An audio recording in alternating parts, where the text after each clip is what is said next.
أعوذ بالله من الشيطان الرجيم. بسم الله الرحمن الرحيم. والطور وكتاب مسطور في رق منشور والبيت المعمور والسقف المرفوع والبحر المسجور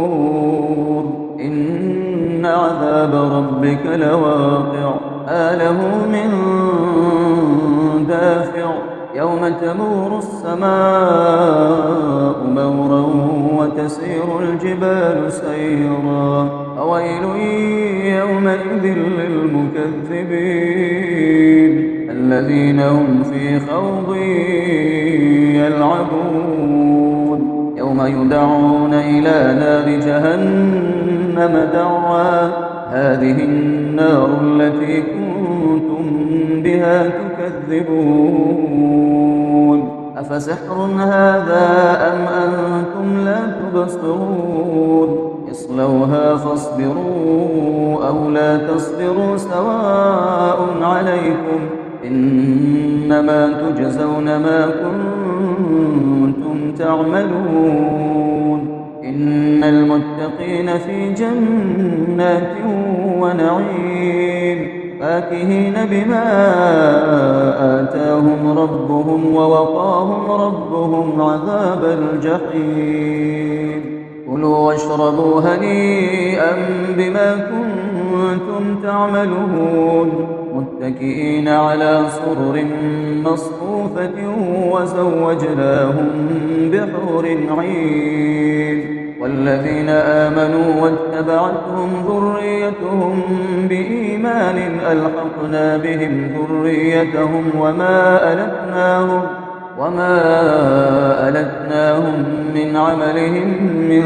شيء كل امرئ بما كسب رهين وأمددناهم بفاكهة ولحم مما يشتهون يتنازعون فيها كأسا لا لغو فيها ولا تأثيم ويطوف عليهم غلمان لهم كأنهم لؤلؤ مكنون وأقبل بعضهم على بعض يتساءلون قالوا إنا كنا قبل في أهلنا مشفقين فمن الله علينا ووقانا عذاب السموم إنا كنا من قبل ندعوه إنه هو البر الرحيم فذكر فما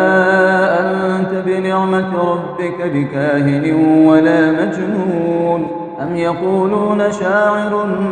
نتربص به ريب المنون قل تربصوا فإني معكم من المتربصين أم تأمرهم أحلامهم بهذا أم هم قوم طاغون أم يقولون تقوله بل لا يؤمنون فليأتوا بحديث مثله إن كانوا صادقين أم خلقوا من غير شيء أم هم الخالقون أم خلقوا السماوات والأرض بل لا يوقنون أم عندهم خزائن رحمة ربك أم هم المسيطرون أم لهم سلم يستمعون فيه فليأت مستمعهم بسلطان مبين أم له البنات ولكم البنون أم تسألهم أجرا فهم من مغرم مثقلون أم عندهم الغيب فهم يكتبون أم يريدون كيدا فالذين كفروا هم المكيدون أم لهم إله غير الله سبحان الله عما يشركون وإن يروا كسفا من السماء ساقطا يقولوا سحاب مركوب فذرهم حتى يلاقوا يومهم الذي فيه يصعقون يوم لا يغني عنهم كيدهم شيئا ولا هم ينصرون وإن الذين ظلموا عذابا دون ذلك ولكن أكثرهم لا يعلمون واصبر لحكم ربك فإنك بأعيننا وسبح بحمد ربك حين تقوم ومن الليل فسبحه وإدبار النجوم